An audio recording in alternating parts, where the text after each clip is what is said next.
Good morning, Katie. How are you? Good, good. How are you? Yeah, good. From sunny London to sunny Seattle, I think. So, Yes, yeah. yeah. Well, thank you so much for taking the time to join this series of Sentientist Conversations. And we've talked briefly before that it's a series of conversations about what I think of as the two deepest philosophical questions: what's real and what should we believe, and what and who gets to matter ethically. And I have an obvious bias because I'm trying to frame the conversation in the context of this very broad pluralistic worldview called Sentientism, which I'd summarize as evidence, reason, and compassion for all sentient beings. So it's answering that what's real question with a naturalistic answer, and it's answering that ethical scope question by saying we should care about all beings that have the capacity to suffer, to flourish, are sentient. But I'm lucky in these conversations to talk to a dazzling array of people who both agree or disagree with different aspects of that way of thinking. So it'd be great to understand your own journey through those questions. But before we get onto those, how would you best introduce yourself? Yeah, thank you so much. I just want to say thank you so much for reaching out and having me on. It's really a pleasure. I love the work you've done so far on this. It's a really great resource. Yeah, my focus has been on understanding the harms that animals experience under capitalist and more recently settler colonial kind of regimes. And I in particular interested in the lives of animals in the food system. So my dissertation was on cows raised for dairy in the United States. And that came out as a book, The Cow with Ear Tag 1389, which I tried to kind of rewrite the dissertation as a book for a more general audience. And I'm my objective there, and then in my subsequent work, has really been to try to bring individual animals into the frame, tell stories of individual animals' lives, of their relationships with each other and with humans that they're in contact with. And so most of my field work has been in spaces of animal exploitation, like farms, and I've done a lot of work, field work in farmed animal auction yards, and I'd be happy to share some more about it, but I'm doing that came up in the dairy research, and now I'm in full swing on a new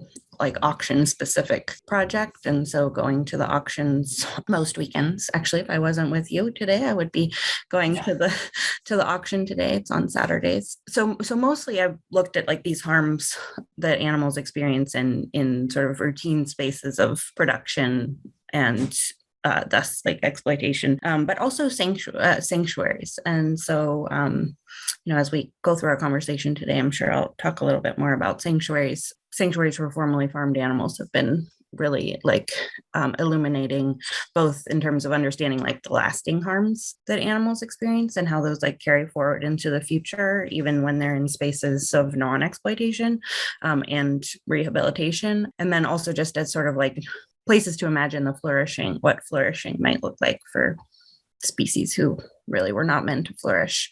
That's sort of the thread through my work. I interest in commodification and the sort of stakes and what it means to commodify a life. And then actually more recently, I kind of developing this concept of multi-species auto-ethnography and thinking about how looking sort of ethnographically at my own life and set of relationships with other species can illuminate more, sort of more nuanced understandings of these kind of entanglements of violence and care in the everyday encounters we have with other species. So I looked at animals killed on roads and the experience of encountering an animal killed on roads. I have a chapter on chickens. My partner and I, before we sort of came to this and became vegan, raised chickens in our backyard for eggs. And that was actually what brought us to all of this, turned us vegan and all of that. And so there's a chapter on that sort of fraught set of relationships. I live with 3 beagles from biomedical research. And so I've talked about, I have a chapter on looking at those kind of intimate relationships lived together over years, following the space of their lives in the lab. And so yeah, that project is really about sort of looking at these contemporary in the moment relationships, and then what can we understand sort of historically about the context of like how these emerge, and then also like sort of understanding these broader power structures, and like the beagles, like intimate lives lived with beagles have like opens up insights about the stakes of like biomedical, using animals in biomedical research, for instance. And that's fascinating. So and it feels to me like there's a combination of that sort of, I guess, systemic thinking about capitalism and commodification and exploitation and how those processes work, but very much bringing the perspective of the individual to the fore, and how you think through the implications of those systemic contexts. Does that make sense? Yeah, exactly. That's a great way to put it. And how would you describe the balance between, I guess, your academic work and, I guess, outreach activism? How does that play out for you? Yeah, that's a great question. I know that like I've been trying to be mindful of or I wrote a paper recently that was under review in an academic journal, and I made all these sort of claims about how this could like push us to think, differently and make change for animals. And the reviewer pushed back and was like, okay, like a lot of academics make that claim, but like you need to say specifically how this is going to make a difference, because just by doing this like academic research and publishing in an academic journal, it's not going to like, that's not it kind of thing. Yeah.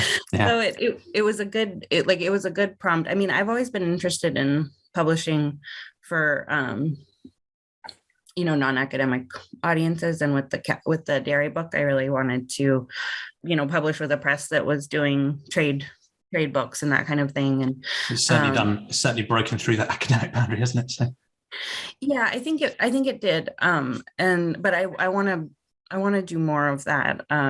It's a common thing, because in these conversations, I'm keen to talk to a massive variety of different people, but quite a lot of them are academic of some sort. And it seems like a common theme that when academics focus seriously on non-human animal ethics topics, it's almost inexorable that they get drawn into some form of activism. It's like the ethical clarity that comes to them, drives them to act. It's quite hard to sort of stay in some sort of academic ivory tower around these subjects, I think, because their impact is just so visceral and so important. Yeah. And I think we'll come back to that when we talk about the future and the role maybe academia can play in trying to drive change. But yeah, thank you. That was a fascinating introduction to the themes that run through your work. The first of these two crazily broad questions is, I guess, one of epistemology, and how do we understand the world? What do we choose to believe? What is real?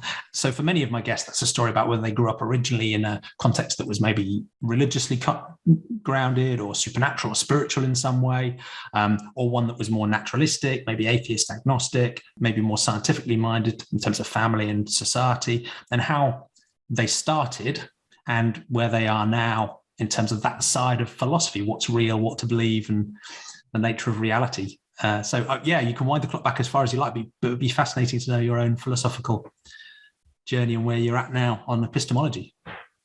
Yeah. Oh, yeah. I have to say, when I saw the like "what's real" question, I was like, "Oh my god, I have no idea what's real." Just like, that's probably a pretty good starting point. Yeah. Especially with all of the like virtual living in screens thing, and I don't know, it just really like on the whole.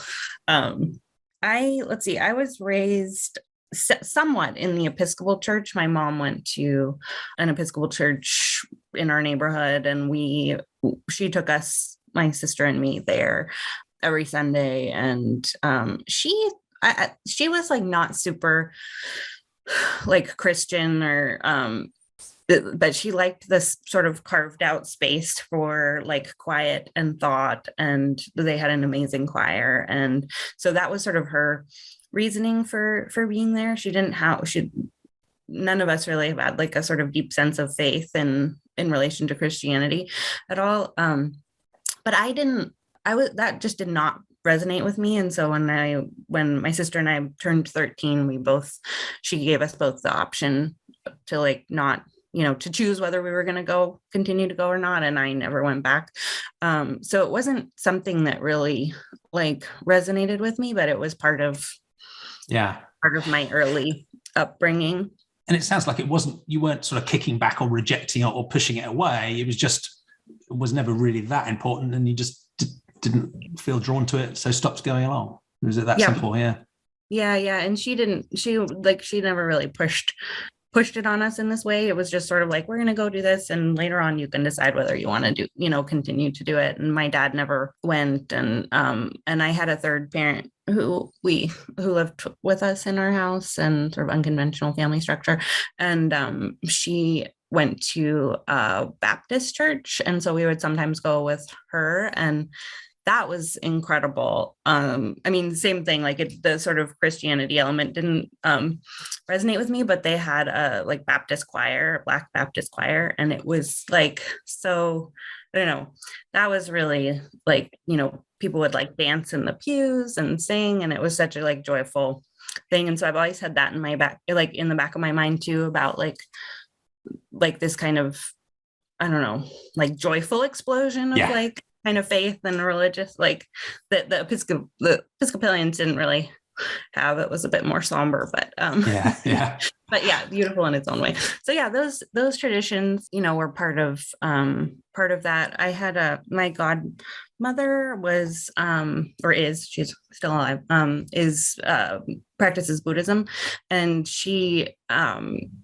I think when I was 13, gave me the book Living Buddha, Living Christ by Thich Nhat Hanh. And that was sort of the start of me exploring kind of Buddhist traditions. And that really resonated a lot more with me. And I started practicing Tibetan Buddhism in my late teens and through my 20s, and joined a Tibetan Buddhist monastery community. I mean, I'm not in the monastery, obviously, but joined that community here in Seattle, and have sort of fallen off with going recently. But yeah, that's also been a sort of part of that tradition. And so I guess one of the, so what's real? I think what came through really clearly in all of that was a sort of underlying kind of commitment to compassion, and in the Tibetan Buddhist phrasing, loving kindness. And that is metta there. Metta, yeah. And so I think that's been sort of an underlying current, and something that resonates with me. And I was thinking, just actually, as I was talking about the Episcopal Church, I had forgotten this, but they had on the day of St. Francis, they would bring all the animals to the church. Everybody could bring their animals to be blessed. And so the church would just fill up with all these animals, dogs, cats, goats sometimes. I mean, just this amazing, kind of celebration of St. Francis, and through this real kind of lens of compassion for other species. So that when I think back to my childhood, it's not weird that I have taken this path into animal, you can see some of the roots, animal ethics. Yeah. And my mom started pulling out, she kept all this artwork from when we were kids, and she sent me some photos of stuff she'd found, and it was save the elephants, and there were all these early 7-year-old Katie there were clues. Animal. Yeah. You've provided a brilliant example of how difficult it is to separate these questions of what's real and what matters, because we'll come back to that and those ethical questions and dig into those a little bit deeper as well.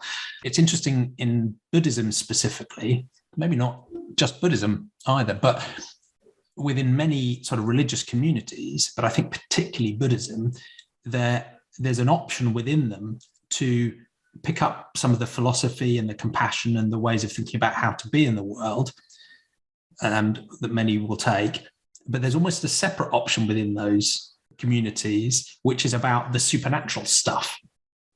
And I think many people, including me, are sort of drawn to have more of an affinity with Buddhism, because it doesn't seem to have so much of the supernatural stuff front and center. Buddha was a man, and the loving kindness and the ideas of ahimsa and so on seem to have a more sort of practical, grounded implication for the way we live in a compassionate way.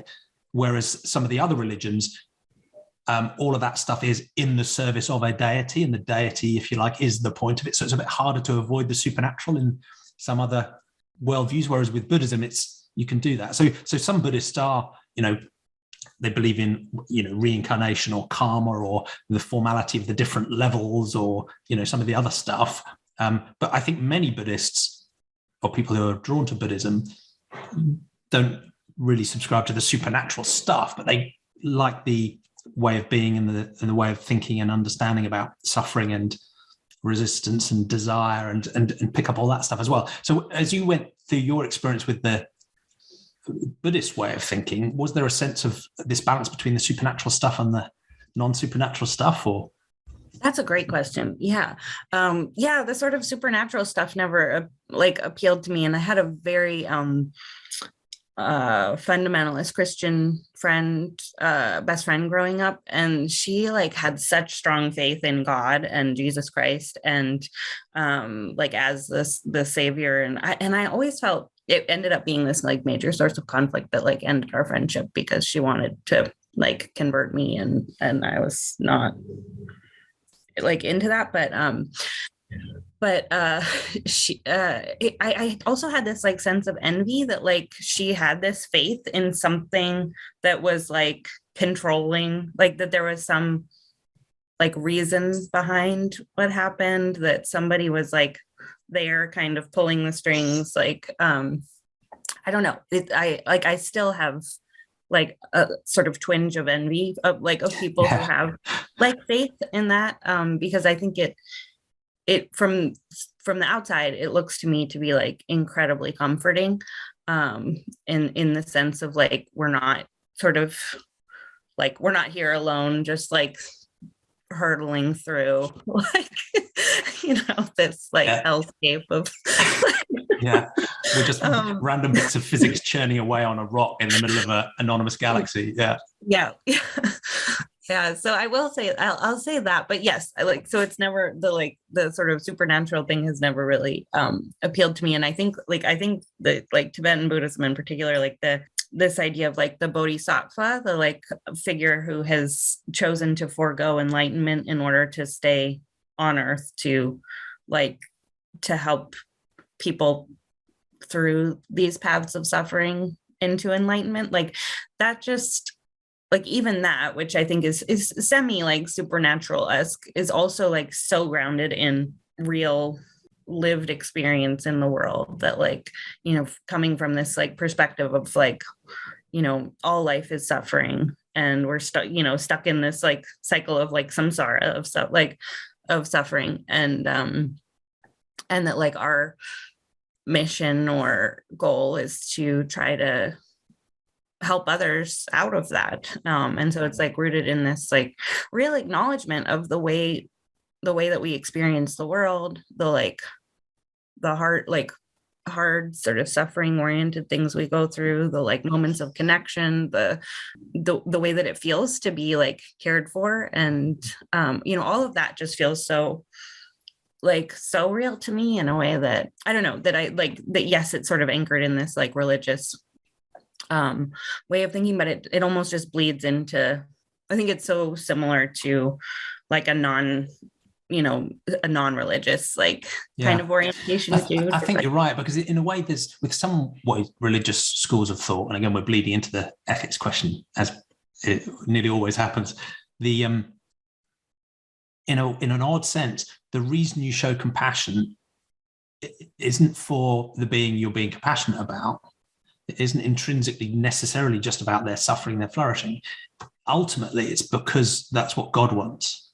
And that maybe is being a little unfair, but that's certainly a theme in many established religious schools of thought, is ultimately good and bad is defined by what the deity wants. So the reason you show compassion is because the deity wants you to show compassion. Whereas I think in Buddhism and in, naturalistic ethics, you just care because they're another being that can suffer. So I think that's a really good way of putting maybe how that aspect of Buddhism feels, is that the recognition of the meaningfulness of suffering is sort of just intrinsic, and our compassion to care about that is a sort of grounding basis for ethics, as it is in, as you said, sort of non-religious ethics as well. So it's an interesting parallel.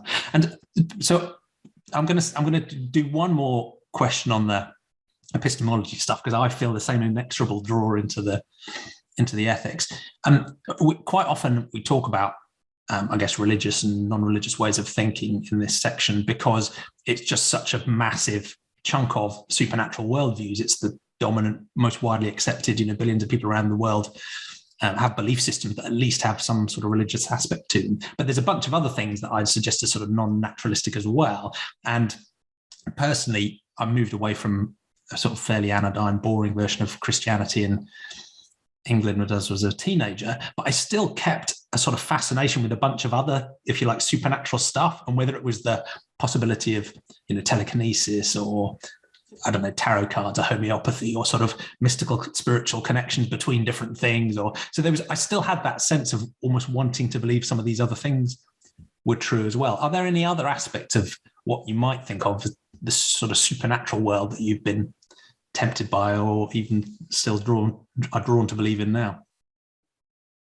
I think the like sort of pagan orientation to to the world, to like the natural world in particular, like I through my teens and early 20s, when I was really sort of exploring Tibetan Buddhism, like I was also sort of parallel, like exploring kind of a pagan or like Wiccan practice. And it's interesting because that seems to really be having a resurgence right now. I don't know if it's like that in the UK, but here in the US, like a lot of people are really, I don't know, gravitating toward that kind of practice. And I think I saw that resurgence happening before COVID, but I was also wondering the other day, like if COVID also, like just the way that that COVID for so many people has been like an opportunity to kind of like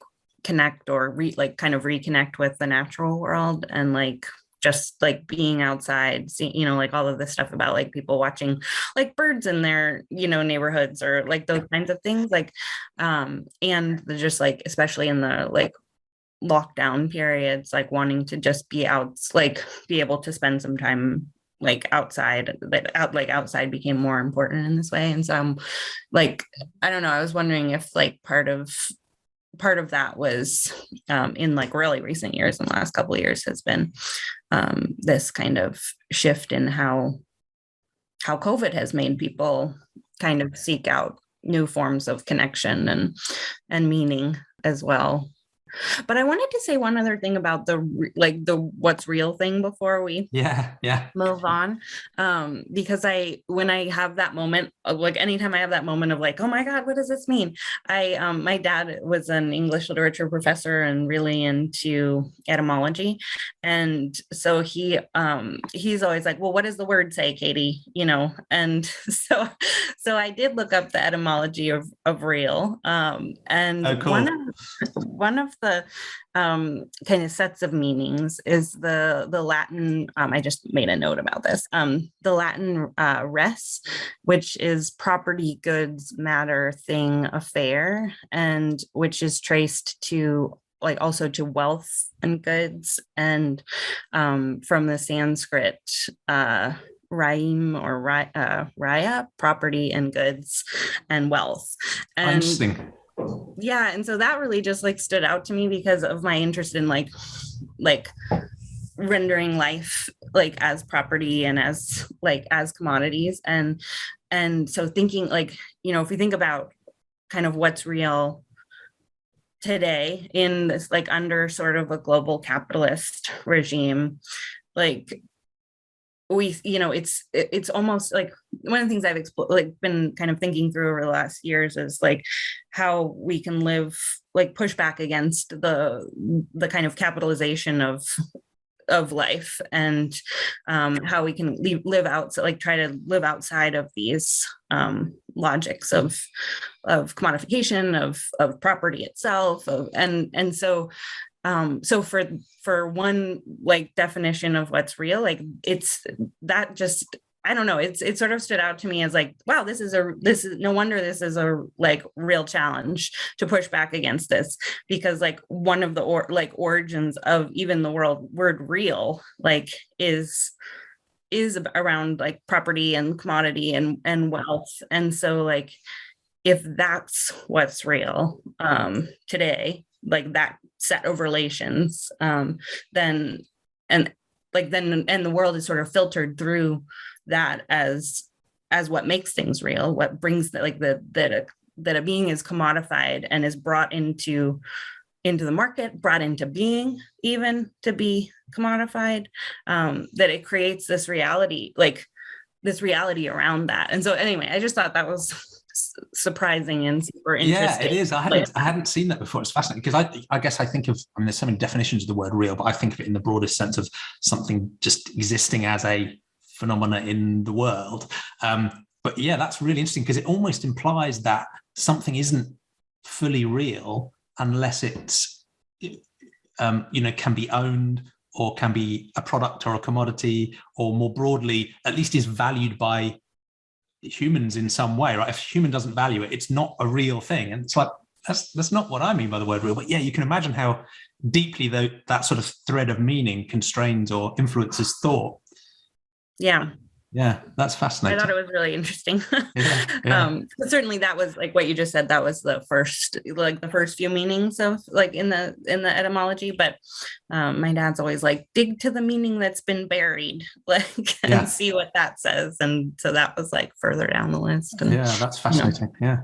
So when to wrap up this first section on what's real and what to believe, I guess I describe my way of thinking is a methodological naturalism, i.e. I will try and use evidence and reason to form credences in what is likely to be true or likely to be real. I will recognize that the evidence is always going to be flawed and my reasoning is always going to be flawed. So you need some humility in that, so that the credences I form are, provisional, probabilistic, where they have an ethical impact, prudent as well. But I try and ground my understanding of reality in an honest attempt, which will always fail, but an honest attempt to try and engage with the reality directly.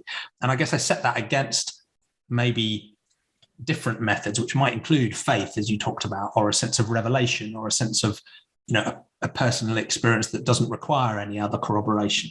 And that might lead people to a religious belief or a sense of spirituality, or to some other transcendental connection as well. Is there a sense, as you've explored, you had some experiences with religion and then with a Buddhist way of thinking and with paganism and so on, is there a way you could summarize where you think you fit on this sort of naturalism, supernaturalism scale, if there is one? Or I think probably further on the naturalistic side of things. Like I don't know, even now I really wish I believed in something. You can feel the pull. And I don't know, just in the last year or so, it's like I don't know. I mean, I think that there's a way that people make meaning out of those kind of supernatural things that I do feel like is missing in my life a little bit. But then sort of pushing back on that, there are I think these, for me, maybe it's not so much evidence and reason, but it's kind of, and I'll probably talk about this in the ethics conversation, but it's the emotional and embodied experience that really is the source of meaning and connection and knowledge making, how we learn and kind of build knowledge from an emotional and embodied space. And it might be cheating, but in a way that's partly why I quite like using the term evidence and reason rather than just talking about science, because science sounds quite formulaic and something people do in a lab, and there's randomized control trials and something a sort of elite group of people do in a controlled way. And I think that's an important toolkit, of course, but it's not everything. And I would include in evidence, that embodied emotional response and our personal impressions as well. That might just be cheating and trying to broaden it out too much, but I do like to think of it in that very broad sense. Yeah, no, that's helpful. Yeah, I agree.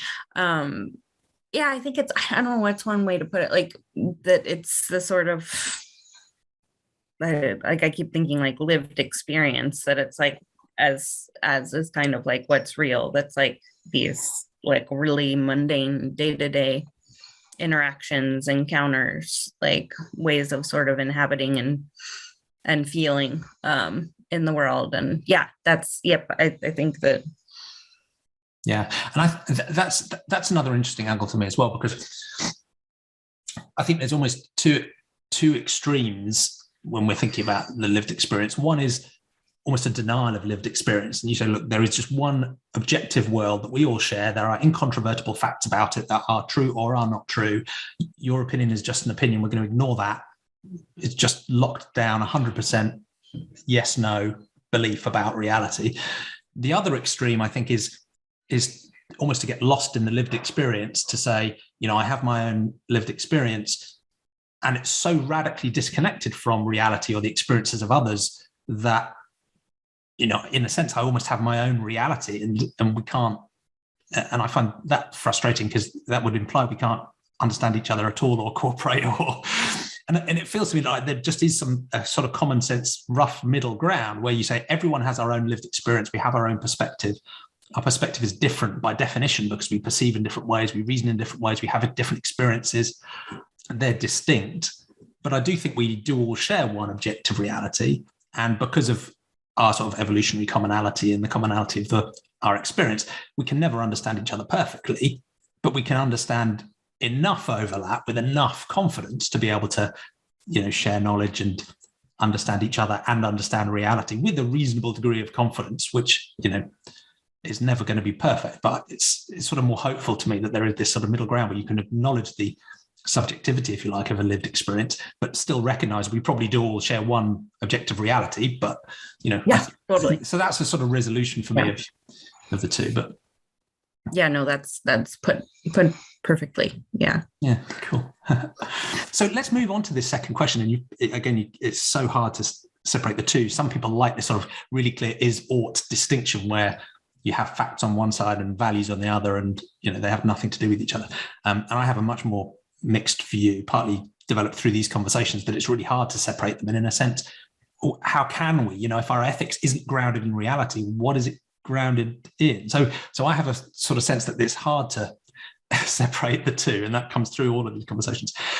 But for someone who doesn't have a sort of supernatural or religious worldview, there is often a challenge placed to us to say, well, okay, where does your ethics come from? If there isn't a God, as you said, a sort of reassuring scorecard keeper saying that's good, that's bad, and there's going to be a punishment or there's going to be a reward, how do you define ethics, the good and the bad and the right and the wrong, in that context that's more naturalistic? So that's the first part of this question. How do you think, or how have you come to think about ethics as you've developed your thinking? And again, you can go back as far as you like in your history as you think through. Yeah, going back to my childhood, my parents are leftist activists, and have always been super into going to like protests and demonstrations and doing community work and all of that. So that was always like really prevalent in like. So there was a concern for others baked in very early on. Yeah. And so it was, my mom did a lot of like anti-war and anti-nuclear activism, starting in the 70s and then through the late 60s, 70s and into the 80s. And they, we would go to like anti-war and feminist kind of women's rights protests. We went to Black empowerment marches in Washington, D.C., and we lived in Pittsburgh. I grew up in Pittsburgh. And so we were just about 4 hours from D.C. And so we had quite a big community of people in Pittsburgh we'd always like get on a bus and go to DC and, march for whatever. And so those were always human social justice things. My mom has more recently gotten into like, she works with an organization called Tree Pittsburgh that is like restoring the tree canopy in Pittsburgh. So she, has always had like an environmental kind of streak. So that was definitely prevalent growing up. But I think mostly there's like this real human social justice kind of ethic in our family that, that I think just kind of made it an easy jump to like extend that kind of like ethical or justice orientation to other species and the environment too. And there's different flavors of how people get into if we start with just the sort of human concern, was it a sense that at the core of it was a compassion for the suffering of others? Or was it more about a sort of justice-driven concept of fairness? Or can those not be separated? Did you get a sense of what was at the root of the motivation that your parents had, and I guess you picked up?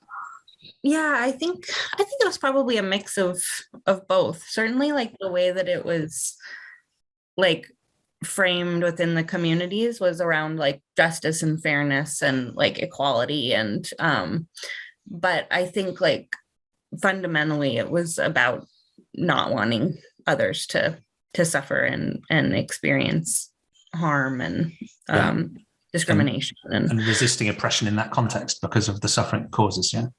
Yep. And it was always a very like, I don't know, it was like an emotionally oriented thing too. Like even now when I talk to my mom and we start talking about, some form of like injustice or oppression, like for her that and for me too, like that emotional response is like right there below the surface, and like we find it so easy to cry and like like it's like just a lump in the throat and that and so I think there's always like been that underlying it, but certainly like the way it kind of faces forward is a lot of that sort of like fairness, kind of justice, like this is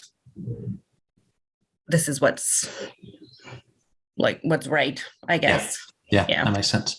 And you've touched on it already, but that's the second part of the what matters, who matters question is who gets to matter, because I think it's almost definitional that for me that morality and ethics has to be about some form of concern for others. And I think whether it's intellectually driven or emotionally driven, nearly every human has some compassion for some other being. People love their mothers or their families, or there's at least some starting point. It's pretty rare for people to feel no compassion at all, and we normally see that as a disorder of some sort. So the obvious next question is, okay, you've got some compassion. How far does it extend, and who gets to count in your moral scope? And it sounds like from your experience with your parents, I'm assuming they were already pretty much on the forefront of we're all humans matter, regardless of race, gender, sexuality, where you are in the world, background, history, everyone gets to count. And I'm assuming that was the sort of classic, all humans matter because we're human. So and that would be another interesting journey to understand, is how and when you went beyond that, and what led you to think that way. Yeah, it's funny because like so my family ate meat and was not really thinking about like animals in the food system at all. But my mom is like a big gardener, and she always like, I just remember spending a lot of time in the garden with her. We grew a lot of our own food, and she would like, one time we were down in Virginia at there's this family farm down there, and we my great aunts were super like hated everything about the outdoors. They would just like poison. I mean, like it was really not good. They would like board themselves up in their air conditioned house, and like everything needed to die. That was like concrete outside. Over everything. Yeah. I'm like, why do you live in rural Virginia?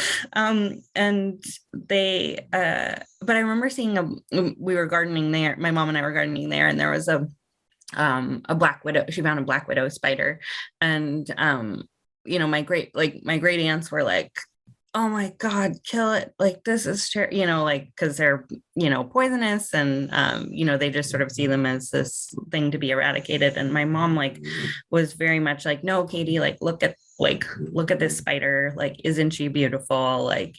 Appreciate, this animal in her environment where she is. And that was always how it was when we were gardening at home, or we were out in the woods or something, and we encountered like any kind of animal, it was really this like, let's appreciate this being for like who they are, and let that, like there's no reason why we should interrupt their journey through the world, kind of thing. So it was always there. It just didn't extend to, thinking about animals in the food system or in fashion or, those kinds of things. And so, and that's fascinating. It makes me think that there's, I think this is a very common way of thinking amongst humans today, which is humans get to count because of species solidarity, even if I have never encountered them and I don't know them and will never come across them, will never interact, right? But they all get to count because of species. Whereas non-human animals, I care about their suffering, but only if I'm interacting with them, or if I've experienced them directly. But the ones that are outside or out of mind get carved out. So it's a really interesting distinction of where, on what basis do you get to count? If you're a human, you count all the time, wherever you are. But for non-human animals, it's only the ones where I'm actually able to actually see the suffering directly. Yeah, totally. Yeah, so it was like an easy, I don't know, that because of that, I think it was like sort of an easy extension to then be educated about the like animals in the food system, and this question of like, and how did that come about? Where did you start to make the connection to animals in the food system? I think like, I'm trying to think, like in my 20s, I started, like, I was really into like, early 20s into sort of like the alternative food system, and trying to like, support farms that like raise, grow food more sustainably. And that extended to like thinking about like so-called humanely raised, like farmed animals. And so I was sort of in that, like, I was aware that like there were problems with the industrial food system, and the way it treats animals, but it wasn't like, it was sort of like in that, like, oh, there's a humane way kind of like ethic. And so part of that, like as an extension of that, my partner and I decided we were going to raise chickens for eggs in our backyard. And we like went to a country feed store and bought chicks and built a coop in our backyard, and raised them in our in our little office, like, as you have to keep them inside to keep them warm until they get to a certain age. And so they were like, we like set alarms at night to make sure like we like to wake up every hour or two to like check to make sure the like heat lamp didn't either go off or like set the thing on fire or something. Like we were so concerned about these 4 little chicks. And then the chicks were like at like pullet phase, which is like sort of that awkward teenager phase. And we were just about to like take them out and introduce them to the coop in the backyard. And we had a friend over for some friends over for dinner. And I decided to like roast a chicken. And so I like went and bought a dead chicken, and I was, we'd been like handling these chicks for weeks at this point, like holding them, like letting them climb on us, and like, so familiar with like the feel of their bodies, and like holding this like dead chicken. I was like, oh my God, this is like the same.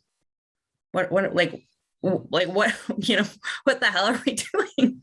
It was so disturbing. And so that was like I don't know, just kind of like recognizing that like cognitive dissonance, and like was the beginning of really thinking like, and I think it's that like exactly what you said about the like, we can care about, like it's sort of easy to care about, and the beings who are like within our sphere of like encounter, those we see and meet, and but it's easy to like leave the others kind of out of mind. And this for me was really like a point where those came together. Like, here's like, I love these 4 chicks, like, and I'm so committed to like their well-being. And then it's like, I can no longer like think of those other unnamed, like unknown to me like chickens as separate and like outside of a sphere of care. And so I think that was like a moment of really just bringing those things together in a way that like if I knew any other chicken, who's being raised in wherever in a farm, like I would probably care just as much about them, and not that it even matters like whether or not I care about them as individuals, but just that like I see these beings as living their lives, having these relational and like kind of relational experiences, and who am I to interrupt or cut that short? Or you I guess moved to being vegan. Was that transition difficult or easy for you? Because you have that clear psychological moment, but it can still take psychological work to make the required changes. There can be social difficulties, being seen as even more weird than we were before we weren't vegan, or was it just a light bulb? We're done. This is it. Or was it a difficult process to go through? It was mostly a pretty big like light bulb moment, but I would say like except around eggs, like we stopped buying eggs, but as like our flock of 4 started laying, we like ate the eggs for a while, because we weren't seeing that as like a harm. And so it was like we found it quite easy to like make that kind of quick cutoff, because like I think there were a few weeks or a month or two where we were kind of like waffling back and forth, but every time we ate any animal it felt so bad, and so pretty quickly we were like, why are we even doing this? But the eggs took a little bit longer, and it was partly the I started like being aware of like sanctuaries, and started volunteering at a pig sanctuary here in Washington, and found that like a lot of sanctuaries will feed the eggs back to the chickens as a way to replenish their like what nutrients they lose in the laying process, because it's quite hard on the body. And so we started doing that, because we did come to this like, well, what's the best, like they're laying these eggs, like what's the best? This was really before, or I mean maybe like now there's like quite common use of implants, of like hormonal implants in rescue chickens to stop them from laying, either entirely or to like shift it to a more seasonal thing. But at that point, I don't know if they just weren't available or they weren't widely available. This was like, I don't know, probably 15 years ago or so. So that just wasn't even on our radar. So it was kind of like, they're laying the eggs. What are we going to do with them? And so, yeah, we started feeding them back to them. And it was, yeah, I think that was sort of the last thing to go. It was harder for us to immediately see the way that was harmful. Yeah, thank you. And so it seems that when you're answering this question about who gets to matter, again, I sort of zeroed in on this concept of sentience and the capacity to suffer or flourish, because it seems that almost definitionally morality is the concern for others, and the concern for others is about anything. It's about their own experiences of suffering and flourishing. So almost by definition, if a being can suffer or flourish, then it should be a moral patient to me. So that's partly the rationale behind sort of using sentience as a boundary. Some people will challenge that and say, look, no, we need to be focused on humans, and deliberately push back to anthropocentrism, although even they will select certain groups of non-human animals that, companion animals or charismatic wild animals, that they'll deign to care about, but the others not so much. But others will criticize sentientism and say, look, you're not going far enough. There's biocentrism, intrinsic care about plants or ecosystems in the environment, Gaia as a holistic system as well. What's your sense about, those even broader moral scopes? Because I shouldn't lead you the question right, but my sort of stance is I care about all those things really richly because of their impact on the sentient beings, but I don't care about them in the same intrinsic way as I do a suffering being. But other people do. Other people will go, what's your sense about going beyond sentience? Yeah, I think I'm just thinking about this actually because the book that I just finished the first draft of, the like multi-species auto-ethnography, like I had a friend read it, and one of the things she pointed out was just like that the plant life, mosses, like trees, like all these different kinds of plants were like so prevalent through the book, but I haven't like attended to them in the same way that I have to like the human and animal relationship. And she's like, not that you need to like, put them all on this kind of like equal kind of attention, equal types of attention or level of attention, but so I think you can just do a little bit more with considering that. And I've been really interested in the plant thinking stuff, the like all of that literature, but like the complexity of their they seem to have some sort of communications ability through the fungal networks, and just the richness of their lives. And if they operate on a different time scale, but if you sped up observing a plant, it seems to feel more animalistic and so on. So I find that fascinating too. Yeah, I think it's really like, I don't know, I know like I've encountered a lot of animal studies people who are like very sort of rigid in terms of like there is a clear distinction, and I can really understand that, and I think have taken that position myself, but lately I've just been wondering if it's more like, well, actually this comes from reflecting on like the way we think about animal life, which is that like there's a sort of tendency to default to like when we don't know about something, we don't treat it well, like that we like it like default. That like we need, like, so with animals, like we need to know like that they feel emotions deeply to care about them, and so there's like this pursuit of like knowledge like of another being's experience that then necessitates more kind of ethical consideration for them. And it's almost like they have to pass a test to qualify, right? So you start from sort of Descartes doing live vivisections on his wife's dog because he claims they cannot suffer despite the screams, and then they have to sort of qualify through this really difficult process, and then finally we grant them moral consideration instead of working the other way around. So like what would it look like to work the other way around? I think it would mean that like not necessarily making assumptions, but just leaving open this like, okay, of course, like non-animal, non-human life, like plants and trees, and have rich experiences, like, and kind of ways of navigating the world that are like rich and meaningful, and should be sort of allowed to flourish, even when we don't understand them.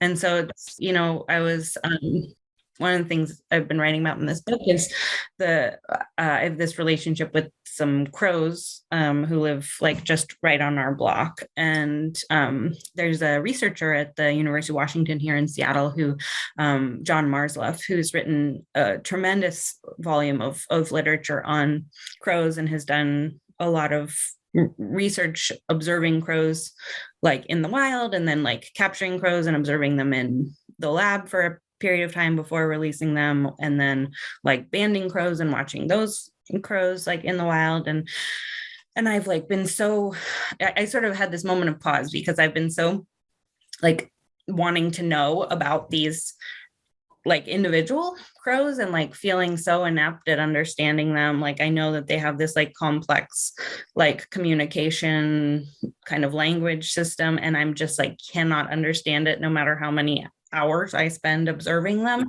And it just like, it's humbling, like how like I can't recognize, like it's impossible, like I can't recognize them as individuals unless like one has some bird shit on their wing or something. I'm like, oh yeah, that's that one. Like I just feel this like such rudimentary like capacity to understand. And so I've been like over the years of trying to like get to know and understand these particular crows, I've been reading all this, like everything I can find on crow behavior and experience and like intellect and all of that. But then I was realizing, just like I was reading something from John Marsleff, and that talked about how he did the research he did. And I like realized that there was this aspect of like bringing these crows into the lab, and like what would that have been like, what would the capture have been like for one, and then what would that have been like for the crows who were then in the lab and those who had been like left behind outside, and like, so just like considering all the like trauma that would have entailed, and that like here I am like super grateful for this rich knowledge that he's been able to develop as a result of this research, and also like the harm that it does. And so like I don't know, I'm kind of getting to this point where it's like, do we need to know the specifics of other beings' experience in order to treat them with respect and work to support their flourishing? I think the answer is no. And so like, even though like my instinct as an academic, as a sort of like, I don't know, curious person, I always want to know more and more. It's like, maybe there should be like, well, maybe there should be some limits if that knowledge acquisition involves harm. But also maybe the default should just be like respect and support for flourishing. Yeah. I love that. I love that way of thinking. And in a sense, I'm quite a hard-edged naturalist in a way, but where that leads me personally, other sentientists disagree. Where that leads me personally is to think that even our own sentience, the experience you and I are having, really is just what it feels like to run this sort of information processing in our mind. So I think it is just another bit of physics. And in that context, if you go back through our evolutionary tree backwards, through all our grandparents, all the way back to the original archaea, and as you span out across the evolutionary phylogenetic tree of loads and loads of different species, I don't think there is going to be some magical bright line where you can see, say, 100%, this entity here or that one there is or is not sentient, and a light goes on and a switch happens, and then we need to grant moral consideration. So I'm quite open-minded, even because of a very hard-edged naturalistic approach, that it's unlikely we're ever going to find some sort of magical characteristic that pops into existence or just appears from somewhere. So I'm quite sympathetic to that in a sense. At the same time, I'm pretty confident that, from my understanding as an amateur of the plant science literature, there's enormous richness of communication and behavior that we haven't historically understood, and we'll keep learning more. We should be open-minded about it. But I haven't yet seen anyone putting any evidence forward that there's anything that it's like to be a plant, or they have a perspective, or they can experience suffering or flourishing. They can be damaged or they can grow, if you like, they can flourish in that sense. But I don't think there's anything experiencing it. But, we might be wrong, but it just seems that they don't have anything in their anatomy that is analogous to what's going on in all the other beings that seem to demonstrate consciousness in other ways. But I think we should be epistemologically humble and open-minded and just follow the evidence where that leads us. But I love the way you put that sort of prudence of, why should something have to qualify for us to then grant moral consideration? Can't we have a more generous aspect of caring first, and work the other way around? And I think that sort of prudence is deeply important. And I think where the only area where I think that can be dangerous, and it links to what we were talking about before with some of the maybe paganistic, animist, or spiritual ways of thinking, is that some people will take that super generous sort of holistic way of thinking. We are all connected, we are all one, and ultimately we're all just sort of parts of massively interconnected rich patterns, and there are cycles that we must play our part in, and predation is a natural cycle of life, and plants and animals all matter just as much, and therefore you can see where I'm going, right? It's fine for me to have my bacon sandwich because it's just the circle of life and it's natural. And isn't it wonderful that we're playing our part in this wonderful ecosystem? And so it's almost like everything matters, so nothing matters. And I think that's the danger, because to my mind, when someone talks about biocentrism or ecocentrism, but removes moral consideration for very obviously sentient beings, that's the problem. So I'm trying to frame sentientism as saying, you can go beyond sentience if you like. That's absolutely fine, right? And maybe we should be prudent about that. But we have to grant serious moral consideration for all the beings that we know are sentient. So if you might care about a blade of grass, and you might care about a rabbit, but as you said, that doesn't mean they have the same significance, because we really know the rabbit definitely can suffer, and there's a very big difference in putting a knife into those two things. So that's my only concern about being over generous, is because some people almost use that as an excuse to go back to an anthropocentrism where you dig under their environmental concern and it's all really just back to the old core human interests. But I love the way you put that sort of prudent way of thinking. I can see, like, in my own mind, like a hierarchy of like plant life too, like so like grass, for instance, like I like rip out grass indiscriminately because I've like, I like read about how like bad lawns are and all that kind of like ecologically and that kind of thing. There's a great book, Lawn People, if you haven't read it, about the history of lawns. Yeah, I haven't read that. Fascinating. Paul Robbins, I think. Anyway, but trees I feel like so different about, and I live in a neighborhood in Seattle that is like been rapidly gentrifying over the last couple decades, and just it's accelerated so much in the last few years with like houses being torn down and new either like multi-dwelling housing, which is great. I think we have a housing crisis here, so it's good to we need more homes. But also like just tearing down old houses and putting up new like gargantuan single family homes, and one of the things that loses out in this are like the trees in the neighborhood. So there's just been like so many like very old, like 100-year-old trees cut down just in our little like few block radius. And it just like, I get into this, there was this pair of trees on this lot that they built a new house, and they had gone to like the builders had gone to huge lengths to preserve this like old madrona and old cedar that had grown like together in this kind of like entangled way on the edge of this lot. And so they didn't need to like cut them down. They built the house like with them like still on the lot, and then the new like owners like moved in and cut the trees down. And it was, I don't know, there's just this like hubris in with trees in particular that I think are just, I don't know. I mean, that sort of like communication, like underground network, like I think about those trees and those like two entangled trees and what they were kind of experiencing. But also just like, these were 100-year-old trees. And it's like, here we are like, oh, it's just an inconvenience that they're right there partially blocking the view. We're going to cut them down. That I think like requires more kind of like ethical, I don't know, consideration or weight. Yeah. Again, even if I'd probably take a hardline view and say, look, it's highly unlikely they have any experience whatsoever, but they're living, they've been there for hundreds of years, they give pleasure to many humans and probably many non-humans as well. Surely that deserves some consideration in that context as well. If we come back to, I guess, the non-human sentient beings that have been the core of your work, it was interesting hearing you talk about people who research animals earlier on, because it led me to wonder if there's almost three different ways into a concern for non-human sentient animals. One I find deeply frustrating, which is this sort of intellectual curiosity about them. So you might find that in the general public watching nature shows, for example. Aren't they fascinating? Aren't they interesting? That's the general dynamic. Sometimes that leads to a degree of moral consideration, but often it's more just, aren't these amazing things for me to look at? And that ethos seems to drive quite a lot of animal academics as well.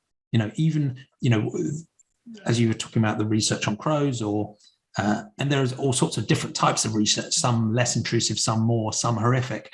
But there's something about, these are fascinating things to understand. So that's going to drive me to research them and understand them.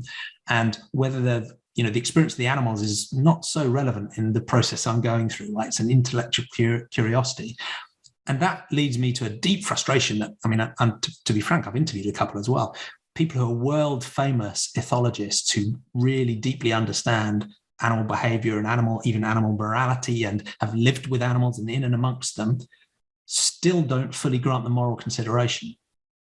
And most of the people I've talked to are sort of working through that, but we were living the cognitive dissonance minute to minute in the conversation, because I'm talking to an individual who has probably done more than anyone in the world to help us as humans understand that non-humans have their own proto-morality, yet still eats non-human animals. And anyway, so I have a deep frustration that there's this sort of intellectual curiosity that drives a lot of animal academia that doesn't translate into a moral consideration. There's a second route in, which I think is quite common amongst people with a utilitarian way of thinking, which is not exclusively by any means, right? But quite often it's quite intellectual. So this way of thinking is quite good at understanding scale. So they'll look at the numbers of farmed animals and wild animals, and will do much better than the average human at really busting through that scope neglect and realizing the sheer scale of these things. And will often look at something like farming with a genuine sense of horror and disgust and revulsion at the things that are going on there. And again, I think that might be the default experience of someone who's watching films like Earthlings or Dominion or something else that depicts the sheer horror of farming. But there's still sometimes a degree of detachment there. It's like, I'm outside, I'm looking at this thing, it seems disgusting and horrific. I think it's still a productive way of thinking. But the one that for me is the most impactful, and the one I think your work focuses really powerfully on, is genuinely trying to adopt the perspective of the individual, and achieving a deep empathy and compassion from really imagining what it might be like to be the other, whether that's human or non-human as well. And that's one of the reasons I find your work so compelling. And there's also in popular culture been examples in films that I think set an interesting contrast to things like Dominion and Earthlings, Cow and Gunda, and a few others that have followed that theme and said, look, let's try and help you imperfectly understand what it really might like to be these other beings. So I don't know if that sort of three buckets of ways into the animal topic resonate with you, but I'd love to understand you can tell us a bit more of your story if you've got time, about how your works try to help people understand the individual and how far you think we can do that.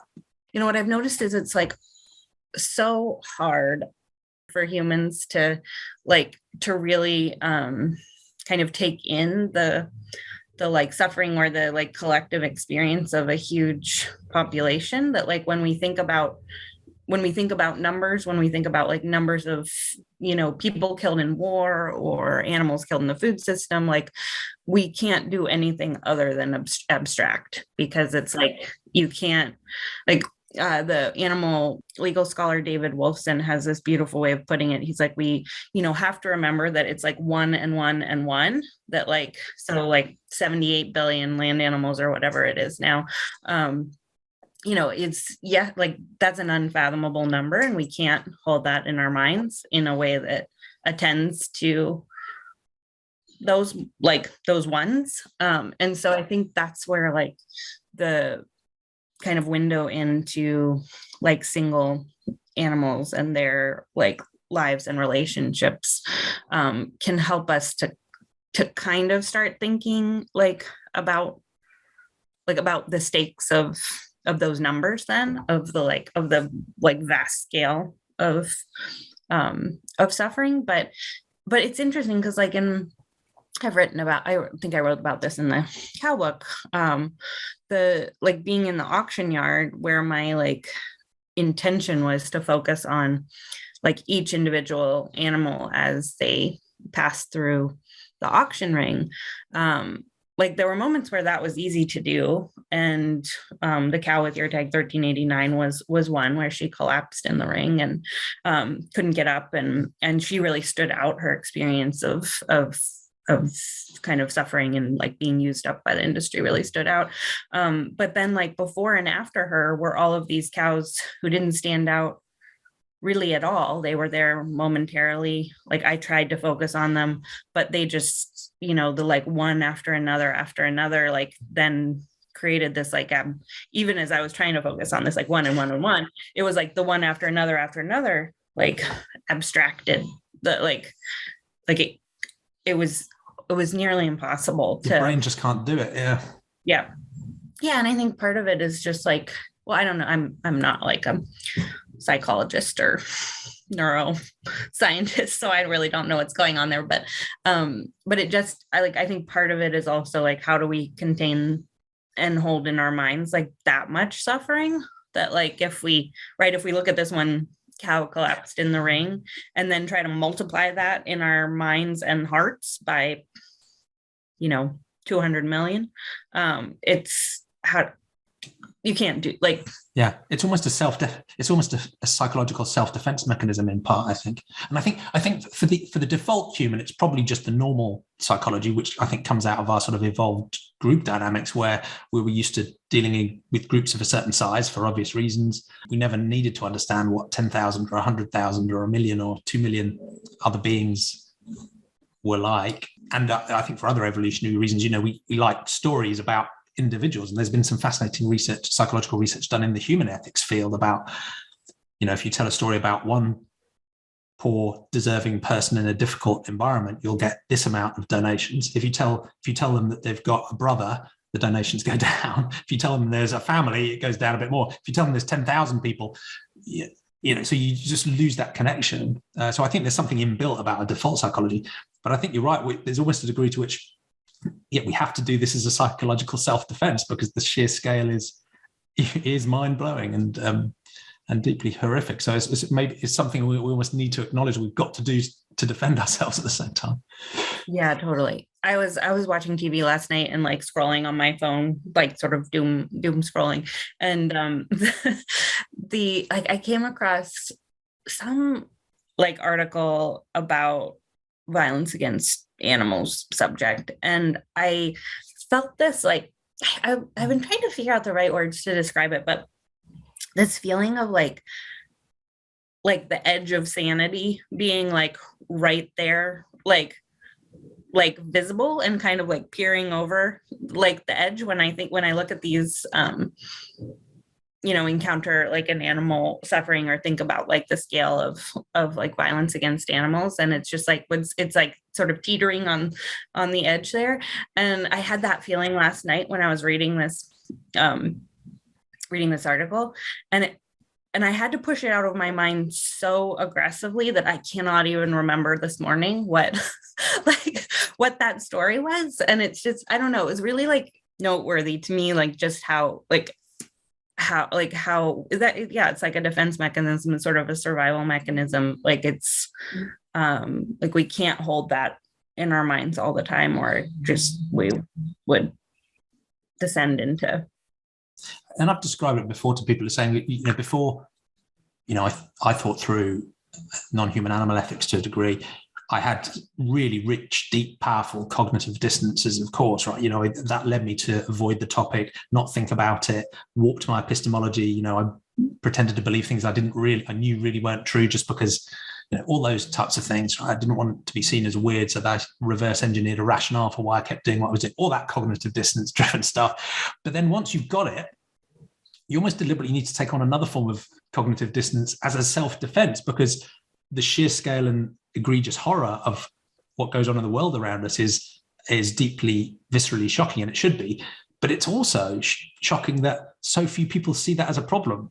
The normalization of it is like another level. And I think you're absolutely right. We need to, just through compassion for our own selves, need to take on some of that, limitation and constraint just to handle where we are as we work to try and improve it. Yeah, it's tricky.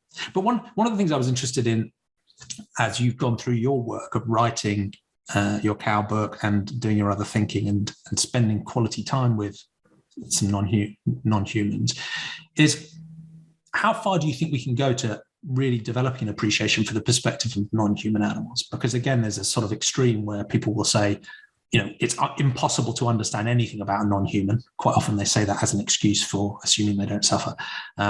Other people will go too far and sort of anthropomorphize in a way that can be inappropriate, where they're imputing sort of human ways of thinking into a non-human in ways that just seem bizarre to me. And again, it's just humans doing human, right?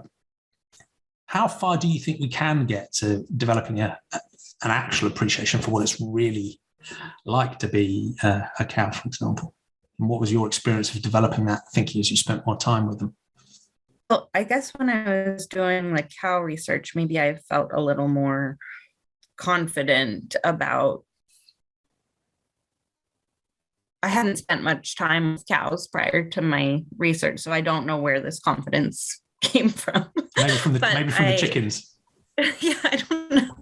I felt a little more confident about like looking at these cows like in the farm or in the auction yard or at a sanctuary and sort of thinking that I could understand their experience by kind of projecting my own. So like thinking about I'm not a mother, so I haven't had this experience, but it's easy for me to imagine, for instance, what in the dairy industry, cows are separated from their calves immediately after birth, and I could easily empathize with what the trauma that must involve. Now it just gets back to what we were talking about with the crows, is that not that I would err on the side of oh, we can't know anything, but just I think I've come to this place where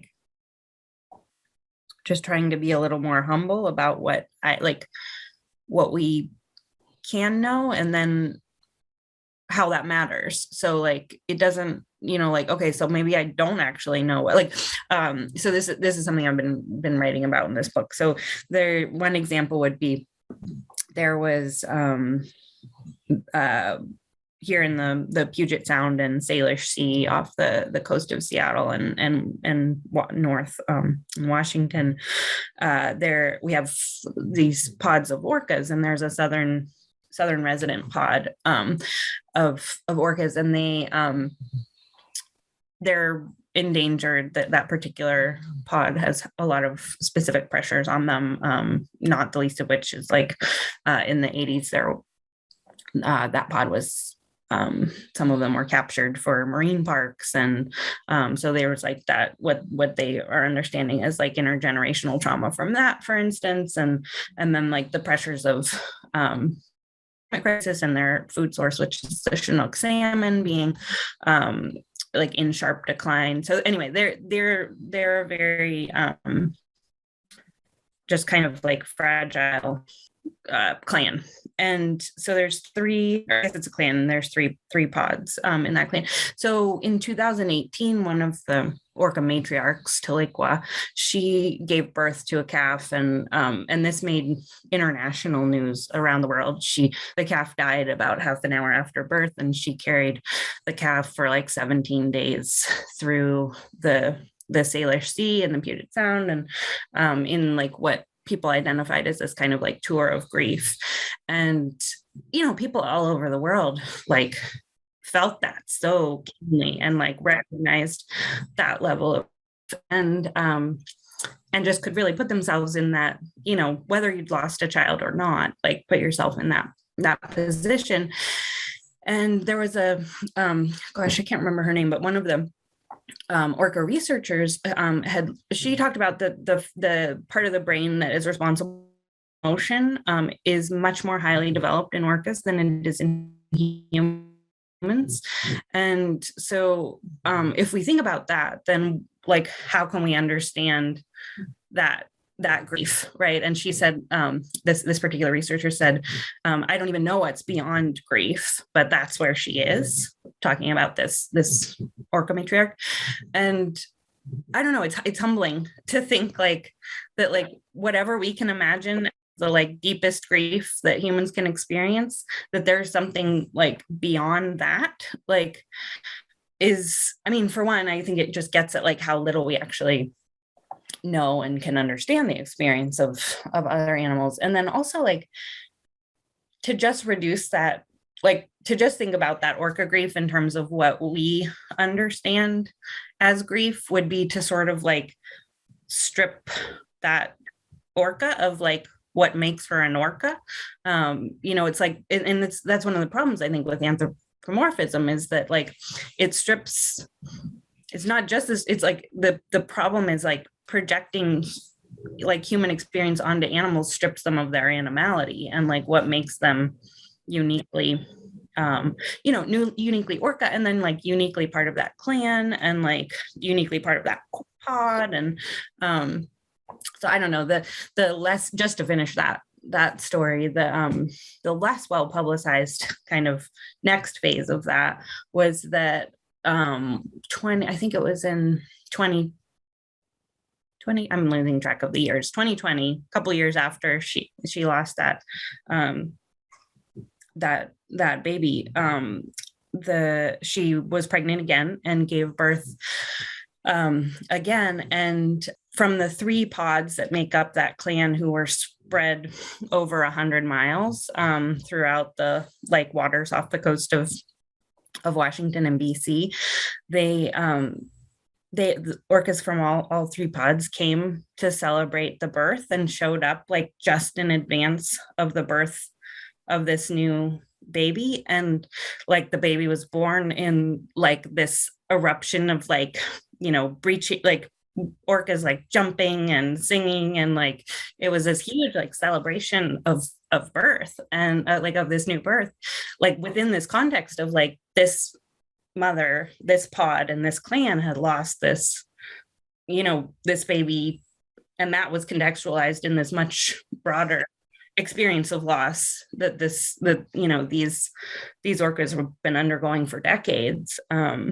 And none of the researchers could understand how they even knew that the birth was happening right then, because they were far too spread out to like hear any kind of calls or anything. And just like, I mean, I think it's easy to get into this like, oh well, orcas are cetaceans and they're more advanced, than like they're more human-like kind of thing. And so I hesitate to even use that as an example, but that's fascinating, because my sense of it is that anthropomorphism can be a useful way into empathy, because it sort of makes sense for us to start with our own experiences and then to imagine whether there are similarities. But I think you put that beautifully. There's a danger of that spilling over into a sort of anthropocentrism, which says actually humans are at some sort of pinnacle state. We are the example, we are the standard, with a measuring stick by which everything else needs to be assessed. And yeah, that's losing something there. It's constraining non-humans in ways that probably aren't appropriate at all. So that's that mix of acknowledging some anthropocentrism as a way to develop empathy, but keeping the guardrails on it and keeping that humility to recognizing we're just one of many other sentient beings. We're not some sort of pinnacle. We're not the most sentient. We're not necessarily the most intelligent. We're not necessarily the most capable. There's a dazzling array of variety, and we're just one of the dots. Yeah. But that's been fascinating to sort of round out that sense of, who gets to matter and the degree to which we might be able to understand what's important to them. And the only other thing I'd echo in what you said is, how much does it matter how accurately we understand? And I think that's deeply important, because we should be humble, certainly about the more sort of esoteric aspects of other beings' experiences, because I think there are lots of differences there because of our evolutionary history and the context in which we've developed and so on. But it strikes me that the most important needs and interests are probably the ones that are most deeply shared and that we can be most confident about. So even when we think about human hierarchies of needs, right, Maslow's structural, Scott Barry Kaufman's sort of sailboat alternative, there are certain fundamental things like, wanting to avoid physical pain, wanting to keep living, needing sustenance, needing shelter, food and water, needing a social construct, needing a family, needing companionship. There's some sort of fundamental stuff that I think we can be really, really confident that non-human animals share those very richly. And that's good, because those are the most important interests, probably to them as they are to us. And we can argue about some of the more esoteric stuff as much as we like. But when it comes to, why does it matter? It's really those fundamental things that, we can carry on doing all the philosophizing, the scientific research and the observation and the ethology on the other stuff. But I think we can be really confident that other sentient beings also don't like suffering and also don't want to die, nor do their families. So, there's this sort of base of decent confidence that fortunately is in the most ethically salient place, I think. But yeah, and I think we can also be confident, if we're honest about it, that like things like farming in any format like curtail a lot of those things. Yeah, the most fundamental. Yeah. Yeah, the most. Yeah, and so I mean, I think that and this is where maybe this is transitioning into your last question about sort of the future. But one of the things around like it's so easy. I mean, it's really so easy to see the ways that farming, even like, small scale, free range, whatever farming does curtails a lot of those kind of basic interests and needs. But then like, thinking about how do we live differently with species who have been domesticated, like farmed animals, and that sanctuaries, for instance, are places where that's trying to be imagined and practiced, and that there are ways that to varying degrees depending on the sanctuary, there's still ways that these spaces do constrain all like animals' lives, their relationships, all of those kinds of things. Yeah. You've been joined by another sentient being. It seems that we're in a state where, in a weird sense, many other humans probably agree with us that, non-human animals can suffer. That suffering matters. They already care about some of them selectively. But at the same time, the social norms around things like animal agriculture are so powerful and so deeply indoctrinated into most societies around the world that can leave us in quite a frustrating situation where many people might agree with us in theory, but in practice, they are still worlds away. So how does that leave you thinking about the future and our prospects for making a better world? And you can go as broad as you like, because that encompasses intrahuman ethics as well. But obviously, much of our focus has been about how we treat and interact with non-human animals. But yeah, how does that leave you feeling overall? And what do you think we can do to make things better? My grandmother is like very much like God made animals for us to eat, like kind of thing. And so I don't know how it came up in their conversation, but she was basically like said that, and then said like, and if we didn't eat them, like what would we do with them? That kind of question. And so my mom asked me, she was like, well, what if we stopped farming like animals? What would that look like? Because there are so many. And so we I don't know, we talked through it about how just like it would probably more likely be like a phasing out versus like what change has ever happened like overnight. Like today, farming animals is legal globally, and tomorrow it's not. And suddenly there's, 70 something billion animals who have to be like cared for or figured out what to do with. And so there's that, I think, like in terms of phasing out animal agriculture over time, like there's that piece. And then I think from like the like some strains of like the animal rights kind of perspective, there's animal rights loosely, just like people who are thinking about farmed animals have been so thoroughly bred by humans that they shouldn't necessarily even like exist, that the like goal would be to sort of like gradually just like phase these particular like species and breeds out. Yeah, so sort of like this extinctionist kind of approach. And I don't know, I've been thinking about that and actually trying to bring together the like climate crisis stuff with this, because there's a and this is going to be really disparate parts trying to thread together, but like, so there's I've been interested in this multi-species climate justice kind of work, or multi-species justice, and so I'm currently writing a paper on like, how do we think about, if we think about climate justice as needing to consider the like huge impact of farmed animals on the climate.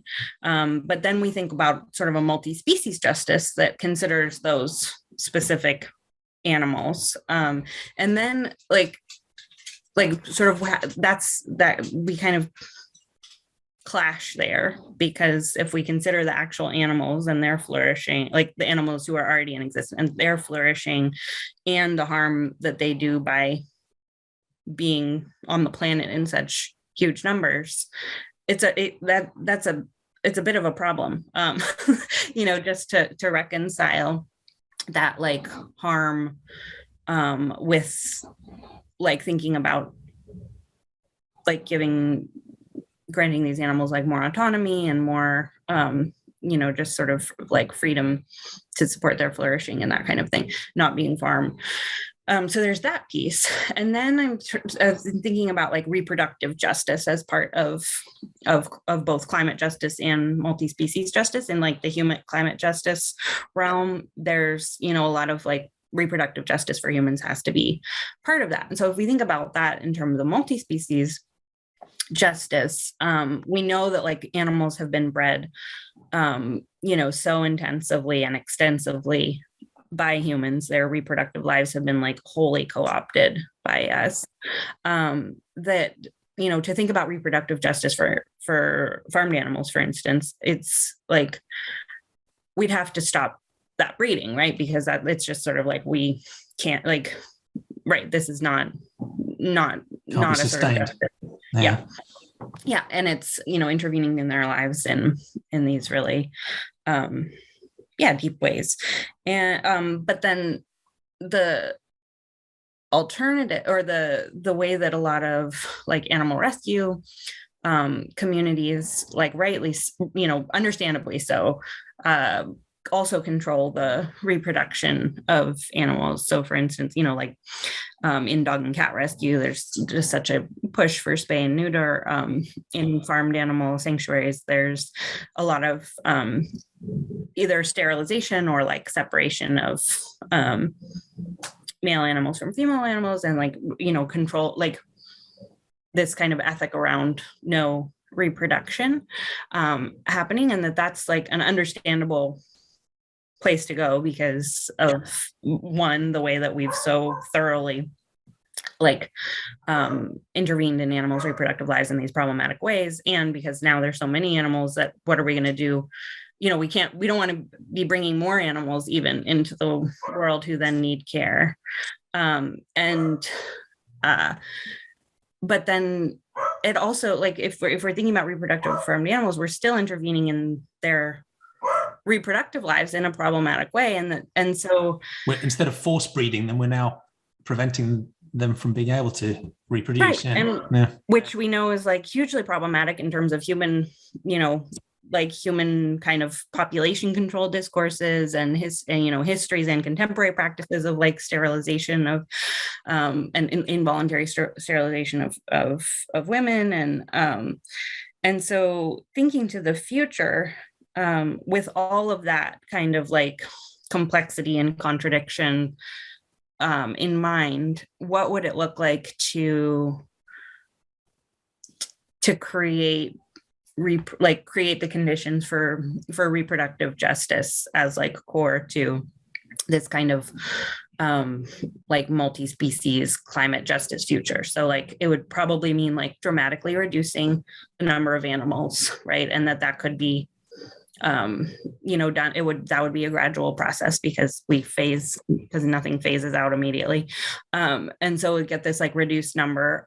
I think that the extinctionist approach is problematic because it's again this like us like kind of playing God in this like bringing into being and taking out of being these particular animals.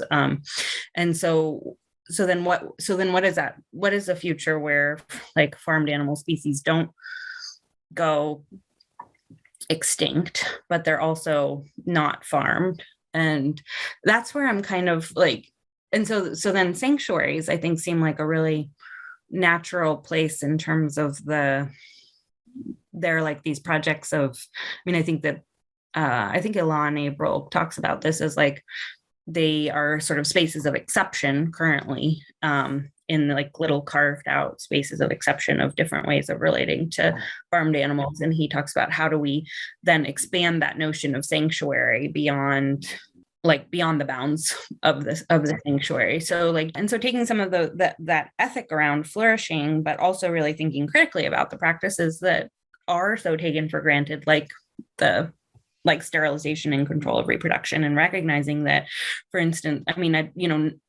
it's being a parent and is not meaningful for every animal the way it's not, meaningful and desirable for all humans. But it's got to be a meaningful experience for a lot of animals. And so who are we to prevent them from having that kind of, level of, especially what we know about, humans who are parents who find that so deeply meaningful and fulfilling. So yeah, I mean, I think just sort of thinking more expansively and critically about what flourishing looks like, and how even in the spaces where we're trying to make that the goal, like in sanctuaries, there's ways that that's really constrained. Yeah. And that's fascinating. Thank you. And that's one place I do take some hope from, is that there's more and more work, including yours, that's actually focusing on these practical and philosophical approaches to actually doing some form of just transition. It's almost as if we sort of sense that despite the seeming lack of progress, we've in a way won the moral argument, and more people are starting to think, okay, well, how would we actually do this? And I think by thinking some of these really difficult challenges through and sort of laying out those plans and thinking about the perspective of the individuals being impacted as we do it, one, I think we need to do that to be ready and to try and do the best we can. But I think that will also improve the case, because if we can show a plan for here's how it will actually work, I think it actually helps to persuade more people that this might actually be something that, is doable. Because I think some of the resistance is almost self-reinforcing. So people will say, I just cannot imagine how we could ever turn away from animal agriculture. Because I cannot imagine it, I'm assuming it's hard, and therefore I will do nothing to move it forward. And you're like, okay, well, then we're stuck forever, right? You just sort of assume the thing is so powerful that it cannot be undone. When actually, it can be undone, right? We can work through these challenges. There's much complexity and many problems, but we already have the answer, right? They're called plants and they're edible, and and by switching to a plant agriculture, you need 3/4 less agricultural land. In that sense, the alternative is ready and waiting right now today. Yes, there's much to work through, but in a sense, technically, that problem is actually easier to solve than many of the other climate-related problems, where we maybe don't actually have the solution ready yet, and we need loads of more inventions or different things or development before we can get there. So I think there's some hope in working on those just transition plans. So yeah, that's going to be fascinating to see your work develop. Thank you. One of the other concepts you talked about very early on was capitalism, and in the context of that economic system trying to turn things into sort of units of economic value or production and consumption. There are challenges there around concentration of power, about exploitation and so on. One of the weird things about sentientism is it's so basic. It is just evidence and reason and compassion for all sentient beings, that it leaves a lot of space for people to have very different views about politics and economics and particular solutions and how to resolve trade-offs. But in that economic sphere, do you think there's a way of updating capitalism and infusing a sort of compassionate ethic into it such that we could resolve some of these problems? Or do you think that it's so endemic within capitalist structure that compassion can't play a part, that we need some other system? And again, that's a crazily big question to ask. But what's your sense about how capitalism and economic systems relate to the problems we're talking about? Yeah, no, that's a great question. I think we just need to burn it down. Yeah, okay. Yeah, that's clear. That's a clear answer. I thought you might dodge around it a bit, but no, you just burn it down. Yeah. I think it's fundamentally, as you said, fundamentally into the system, this some level of exploitative relationships. And I think it's partly just because of the most basic nature of capitalism, which is this goal to accumulate capital, and that in order to do that most efficiently, you have to drive down the cost of the means of production. So that's, I think that's why human slavery was such a fundamental anchor to the growth of capitalism, because from this pure kind of capitalist orientation, it's the perfect set of labor relations because there's no cost of labor. Yeah. So we're seized on as an economic opportunity between cost and revenue to make profit, and therefore it happens. Yeah. Because you have the minor costs of maintaining the labor force, just keeping them alive, basically. But then everything else is profit on top of those most basic costs. And so I think if we start from that that logic where like, you know, modern capitalism was really born in some ways out of that system. I mean, then everything, like if that's the sort of like anchor for like, here's the perfect kind of formulation of capitalism, then everything that follows is from like, okay, this kind of negotiation will like, no, we need to like pay people like for their labor. Like, okay, that, you know, that's sort of like one step up in terms of like improving the lived like experience and conditions of capitalism. And then there's like all these other like sort of regulations that can be brought in about like, you know, safety and work hours and you know, kind of workers' rights and stuff. But ultimately that like, so that's where maybe you could even understand that as like, as a form of compassion, like integrated into so capitalism, forcing right? the ethical guardrails around it. Yeah, we're considering the people, you know, or beings or, you know, animals, whoever, who are like caught up in this system in kind of an extractive way. But then calling for the burning down of capitalism from so there's always going to be this like kind of pressure, like, because if the goal is to accumulate capital, that's done best when the costs of production, of labor, of like inputs are kept low.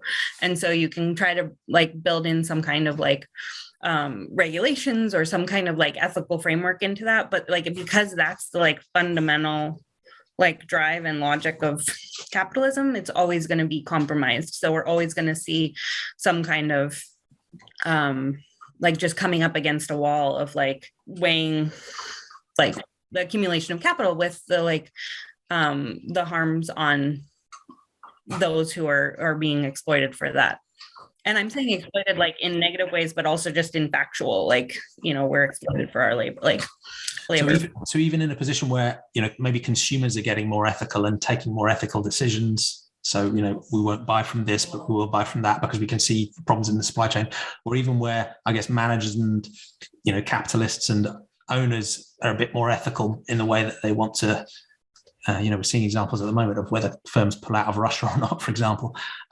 You know, even if we can infuse ethics in different actors, and even if we put guardrails and protections in terms of regulations and rights and controls, you still think that central dynamic is just always pushing in a somewhat exploitative way. Yeah. And do you, I think so. And do you have, this is another crazily awkward question to ask, do you have a sense of what the alternative should be? No. Yeah, it's tough. I don't. I mean, and that's where, like, you know, when I talk a lot about this with my students, and I mean, I'm not usually quite so like burn it down kind of put that on the whiteboard, attitude with them. But it is something that comes up because, you know, I think that they say, well, you know, my students are often saying like, well, then is the like alternative like communism or socialism, and like those are the kind of like systems that come to mind, I think, for a lot of people is like, well, if we don't have capitalism, then what else is available? And I've talked to a couple of interesting anarchists as well. Yeah. And I just don't think we have it. Like, I don't know if we have it yet. Like, I think it hasn't been thought up on a major scale. I think people are probably practicing of different alternatives in like more localized context, and maybe that's what the future is like is sort of like not this global system. Maybe it's sort of a return to more localized, a kind of like undoing of this like these like global organizing logics or systems. And I don't know. I'm in two minds about that, because I can see some attraction to that, you know, pulling back from the global and moving back towards a more local. But I guess at the same time, I'm also concerned that whether that actually turns into an ethical reverse, whereas it sort of encourages more of a nationalistic and a local ethic, because we've sort of forgotten the rest of the world's out there. We don't work with each other anymore as well. But again, the flip side is the somewhat naive view that, you know, if we trade with everyone around the world, then world peace is inevitable. I mean, neither quite works for me. So yeah, I don't have. Well, and then with like ending animal agriculture, and just like how would that happen in either case? Like, because you're not going to have every locality simultaneously thinking like, yeah, we should phase out animal agriculture. But then even on a global scale, like how would that agreement even come to be either? I mean, we're taking like just looking at the sort of like response to climate crisis, like the climate crisis, and how just completely like ineffective and ununified that is, where we have this like survival, like this like global survival, like major problem that we can't even, agree on. And a lot of people don't see like animal agriculture as, as a problem. So just how to get the like large scale. It's tough, isn't it? Because that's another sense in which I think going back towards a more local, maybe granular approach, I think makes our response to climate change harder and makes our resilience lower as well, right? So yeah, it's tough. But my cop out on all these things is just to say that whatever our political and economic system, I think if humans were committed to, a sentientist evidence, reason, and compassion for all sentient beings, any of those systems would work better than they do now. So that's my pitch for sentientism. Whether you're an anarchist and a capitalist, a socialist, a communist, it still works as the baseline worldview. That's my pitch. Yeah, no, I like that. Yeah. I was sort of making a silly point in a way, but I think it is also important is that whatever we do move to as a different system, whether it's a more compassionate capitalism or something radically different, I think it does have to be grounded in a naturalistic understanding of reality, because otherwise it's not going to happen and we'll get things wrong. And I think it does have to be grounded in an appreciation for the moral salience of each individual sentient being. And those do seem like sort of self-evident building blocks for me as we work out how to organize and face the challenges we're facing. Yeah. Oh, you just reminded me of something I meant to say as an example. So thinking about the role of like compassion, like in capitalism, and I think like one of the ways to see that like the sort of impossibility of that in a widespread way, I think, is to look at like humane agriculture, humane farming, and the way that like humane. I always feel the need to put air quotes around it. So-called humane farming, that there's a level of like compassion and care kind of baked into to that framework, that like this is more caring, this is a more compassionate way of raising animals for food, and of course like we know that that's bullshit, yes. Because it comes up against, and it's not that like, so I think it's not that there's not more care and compassion in those kinds of systems, it's that you hit a limit. There's a point where like you have to just like, as a farmer, maybe you care about the animals you're raising, maybe you name them, maybe you spend time with them every day, like, but you come up to a point where you're going to slaughter them. And like, that's where that's where that limit. And so like, when I was talking about the sort of like inherent limits to like ethical relationships in capitalism, I think that's a perfect example of like, we get to this point, like, yeah, we can, put all of these like improvements in place in terms of how animals are living, how people are working, all of that. But there's a limit, like, you get to this limit when you have an animal as a commodity who needs to be killed or reproduced or whatever in order to accumulate capital. And that's where that compassion. I think it's a great example, because I think it shows two things. One, it does show that, having an ethical grounding as a consumer can be reflected in a capitalist system, because, as a producer, whether it's a retailer or all the way up the food chain, they will recognize, oh, look, this certain group of consumers are actually willing to pay a bit more for a more ethical product. So you can see on the positive side how ethics can influence a capitalist system, but then you can also see how the capitalist system then co-opts that drive for its own ends, and you end up with this sort of awful subliminal deal that's done by the subconscious of the consumer who wants to kid themselves that humane farming is happy animals and happy cows, and the producers on the other side putting billions of dollars and pounds into happy cow marketing so that everyone can convince themselves they're now ethical, whereas the voice of the victim, as ever, is completely absent. So I think it's an example of both the sort of the positive potential of a more ethical capitalism, but also the danger of how it will co-opt and sort of gaslight and warp because of that drive, core economic drive. So yeah, that's a fascinating example of both sides.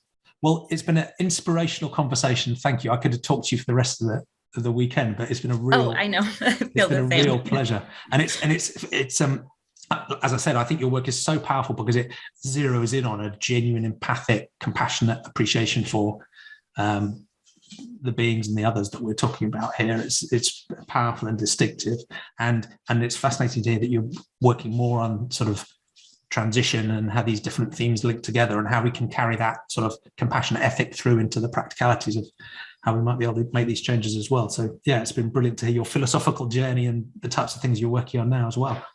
Is there anything else you wanted to add into the conversation before we wrap up and I'll let you go? I don't think so. I think we covered a lot of ground. I just want to really thank you for including me. I think the platform that you've created here, like, is really powerful and creates the conditions for great conversations. And, I've done like other podcasts, and I think this is like, you've like, as a conversationalist, as a thinker, like your approach is just, it's brilliant and really, I don't know, makes for like a rich conversation instead of the sort of like pre-prescribed, like, here are the like things we're gonna talk about. Like, it just, I don't know. Yeah, it's really been a pleasure to talk with you and also think with you, like in real time. Yeah. Thank you so much. Those kind words. And it's nice to hear, because I often think I'm the world's laziest interviewer, because I always ask the same three questions: what's real, who matters, and how can we make the world better? But they are the most important questions, so it makes sense to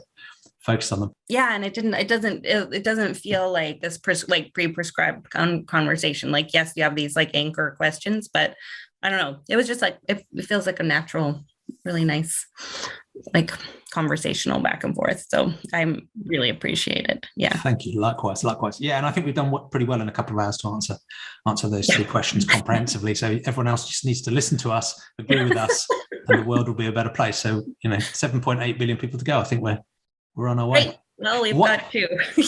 Yeah. Well, I reckon there's probably 100 million people who think in a sort of sentientist way around the world. So I think we've got, we're probably only got 7.7 billion still to persuade. So we're, good point. We're moving ahead. So what's the best way of people following you, learning more about your work, your social media, buying your book, of course, buying your books? I can include links in the show notes, so don't worry too much. But where would you point people mostly? Yeah, I have a website. It's kathrynagillespie.com, and I have an email address there. I'm like sort of not really on social, like, I have social media, but I don't spend a lot of time on it. So I think, like, if you want to get in touch, then email is great. I love to hear from people and be connected in that way. The social media thing I have to limit, because I just go into the kind of doom scrolling on there, and it takes over my life. I know the feeling. We need to look after ourselves as well as everybody else. Yeah. Well, Thank you so much for your work and for the conversation. It's been a real pleasure. I hope you stay in touch, and it's great to have you. And I think you've joined our Sentientism Facebook group as well, haven't you? I did, yes. So, yeah. So it's brilliant to have you in there. That can be your little social media island. It's a good place to be. There's no doom scrolling to do in there. So yeah, cool. All right. Well, take care. Enjoy the rest of your weekend. Thanks so much. Okay, you too.